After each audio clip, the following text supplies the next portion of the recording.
Chers étudiants, salam alaikum. Dans le cadre des cours en ligne du module hydrogéologie-climatologie, j'ai le plaisir de vous présenter le chapitre relatif au bassin versant. Pourquoi ce cours pour des étudiants hygiénistes de santé publique?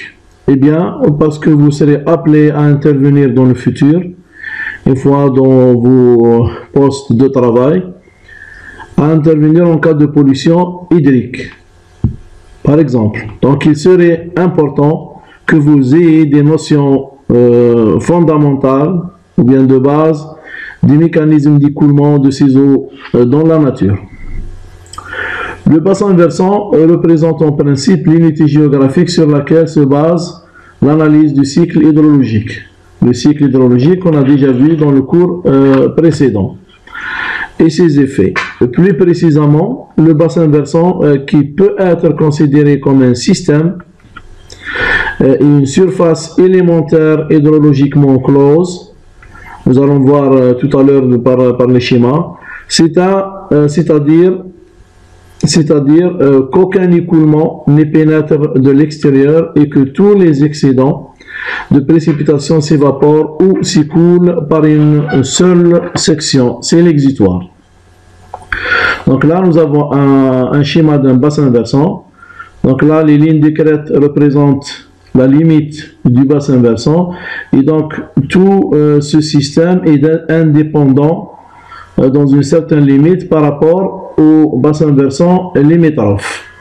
Donc, c'est pour cela, s'il y a une pollution hydrique, par exemple, à ce point, il serait normal d'aller la chercher en amont et non pas en aval, ou bien à partir de ces affluents qui se trouvent en amont.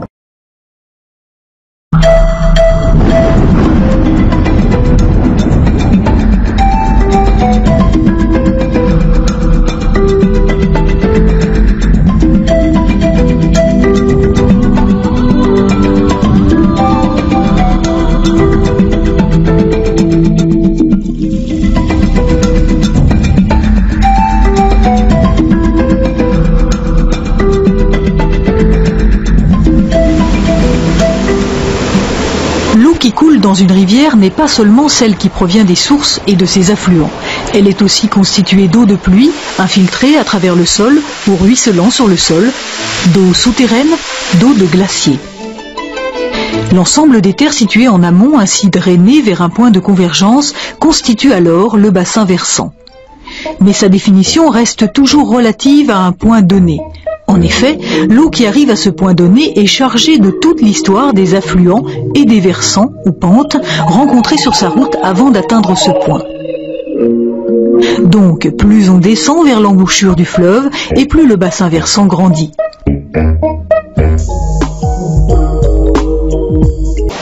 En montagne, on peut situer facilement le bassin versant puisqu'il est délimité par les lignes de crête.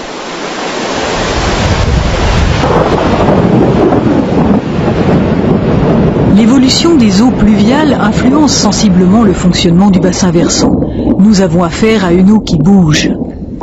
Et si le bassin versant existe, indépendamment de l'homme, il peut être modifié par lui.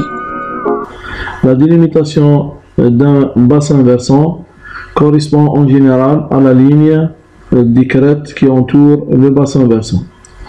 Cependant, cette délimitation n'est pas correcte dans certaines conditions.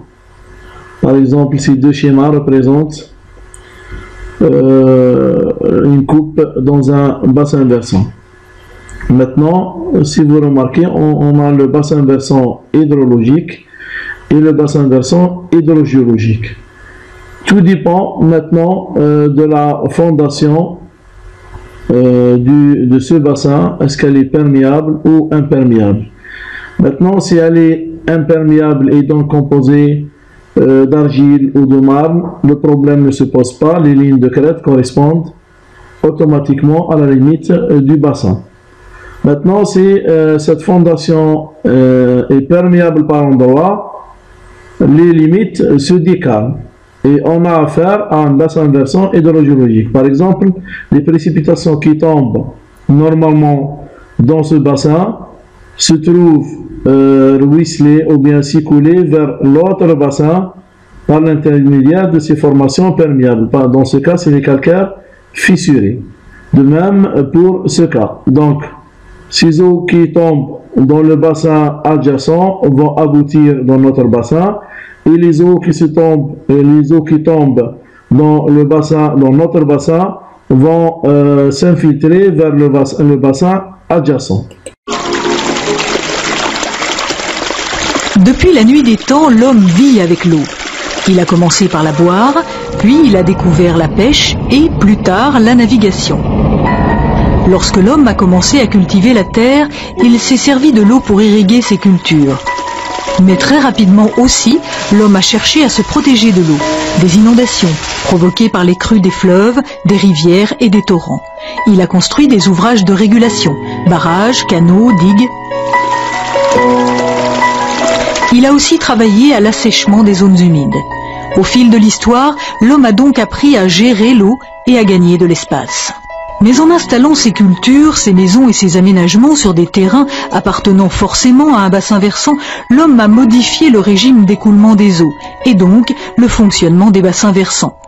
Par exemple, il a augmenté le ruissellement, diminué l'infiltration ou encore augmenté la vitesse d'écoulement. L'homme est aussi responsable de la modification de la qualité des eaux par toutes les pollutions qu'il engendre, comme les rejets industriels ou le salage des routes en hiver.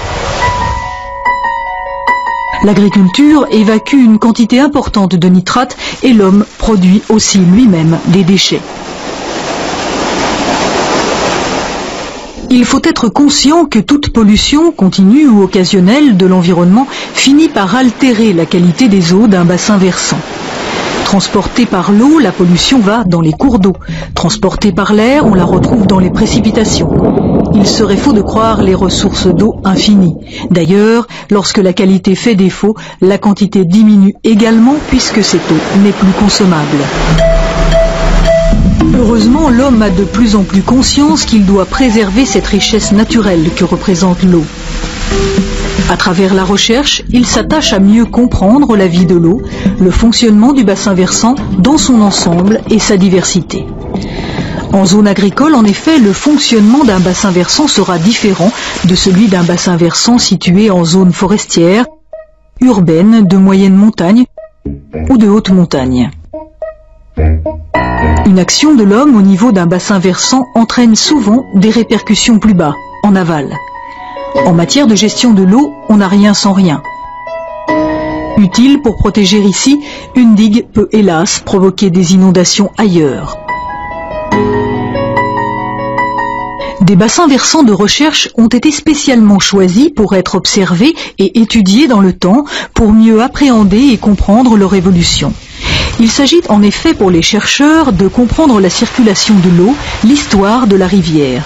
Certains étudient les précipitations et le ruissellement dans le bassin versant. On appelle ce secteur de recherche l'hydrologie. D'autres étudient le cheminement des écoulements dans les cours d'eau, c'est l'hydraulique.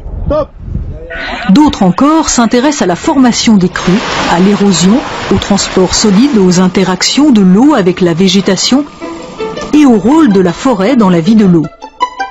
D'autres enfin étudient la vie dans les cours d'eau, c'est la biologie.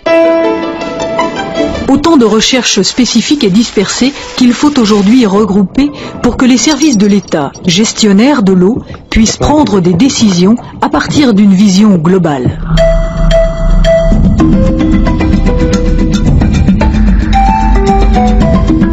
Les bassins versants ne sont pas forcément identiques et donc il serait important de voir les caractéristiques de chacun pour les différencier. On commence par les caractéristiques morphométriques d'un bassin versant basées sur la superficie et le périmètre.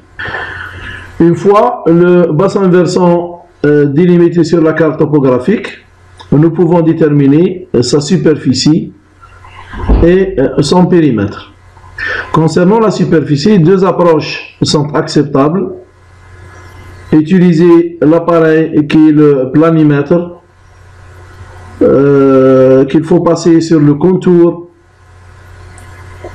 sur le contour du bassin versant, tout en prenant soin bien sûr de caler l'appareil sur l'échelle de la carte. Une fois le contour fait, on lit directement la valeur de la superficie sur l'appareil. À défaut de disposer du planimètre, on peut discrétiser le bassin versant ou bien la superficie du bassin versant en mailles carrées, ou tout simplement superposer un papier millimétré transparent sur le bassin versant. Ensuite, on convertit la superficie d'une maille en la ramenant à l'échelle de la carte. Par la suite, on compte le nombre de carreaux à l'intérieur du bassin versant et on multiplie par la superficie du carreau. Maintenant, comment déterminer le périmètre d'un bassin versant? On peut utiliser un appareil qui s'appelle le curvimètre, que l'on fait passer par le contour du bassin versant, et on lit directement sur l'appareil la valeur qui en découle. Bien sûr, il faut caler cet appareil sur l'échelle de la carte. À défaut de disposer de cet appareil, on peut utiliser un fil flexible qu'on déroule sur le bassin versant, puis on prend la longueur de ce fil en la multipliant par l'échelle de la carte.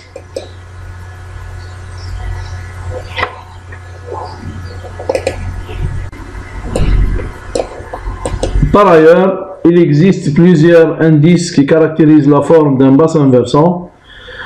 Parmi ces indices, nous avons l'indice de compacité de Gravulus qui détermine la forme d'un bassin versant, qui est égal à 0,28 de périmètre sur la racine carrée de la superficie. Plus nous avons un KC ou bien le KG Gravulus important, et plus nous avons le bassin qui est allongé. Donc une goutte d'eau qui se trouve dans la limite supérieure du bassin versant met plus de temps pour arriver à l'exutoire dans un bassin allongé.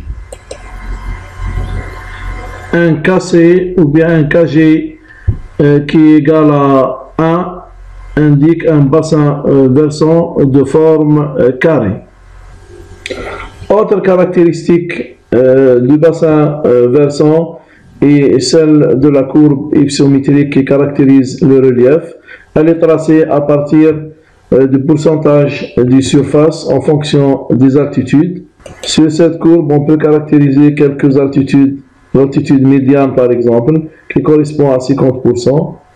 Nous avons la dénivelée qui est égale à l'altitude à 5%, donc l'altitude à 5%, moins l'altitude à 95%, donc ici 5%.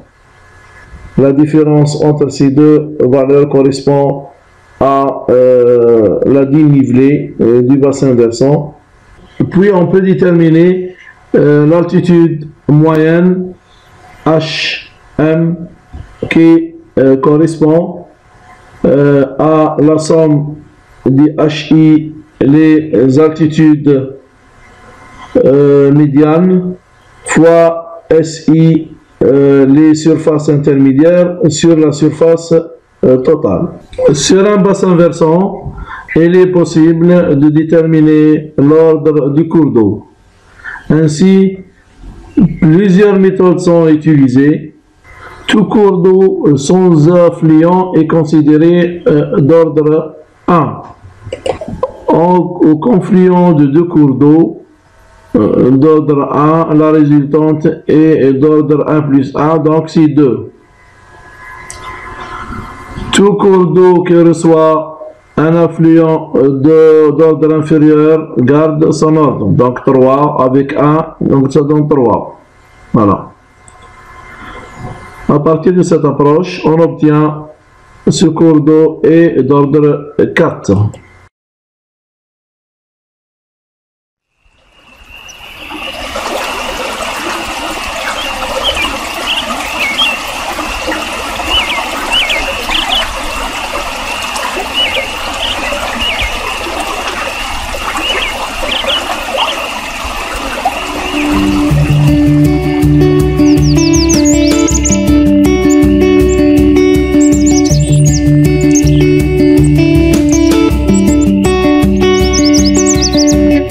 Vous êtes présentement en plein cœur du bassin versant de la rivière Saint-Charles. Mais au fait, qu'est-ce qu'un bassin versant?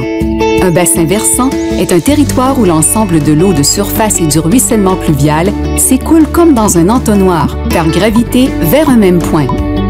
On nomme ce point de plus basse altitude l'exutoire et il correspond à l'embouchure du cours d'eau principal.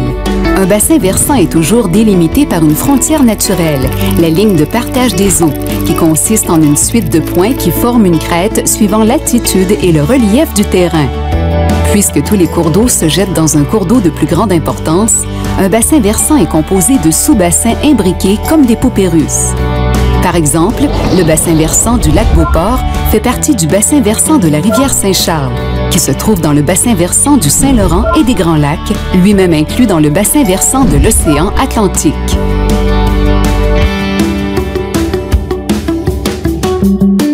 Chaque bassin versant possède des caractéristiques naturelles qui lui sont spécifiques.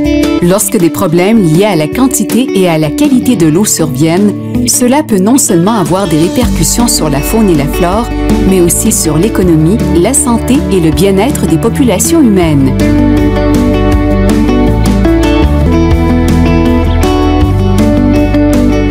L'insalubrité de l'eau peut aussi entraîner une baisse de la valeur foncière des propriétés ou encore la perte d'usage récréatif de l'eau.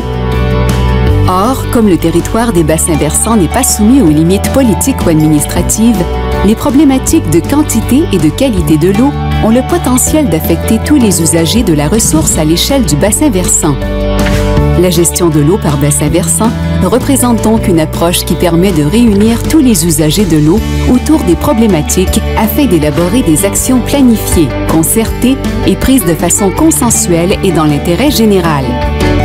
Cette approche participative permet de rassembler des gens de différents domaines économiques et politiques ayant parfois des intérêts divergents.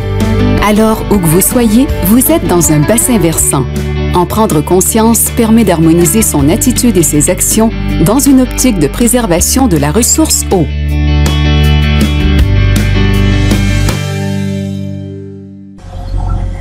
Cette vidéo doit être complétée par le support du cours qui est déposé dans le site pour avoir une vision globale sur le chapitre. Bien sûr, si vous avez des questions, vous pouvez me contacter sur mon adresse professionnelle. Je vous remercie vivement de votre aimable attention.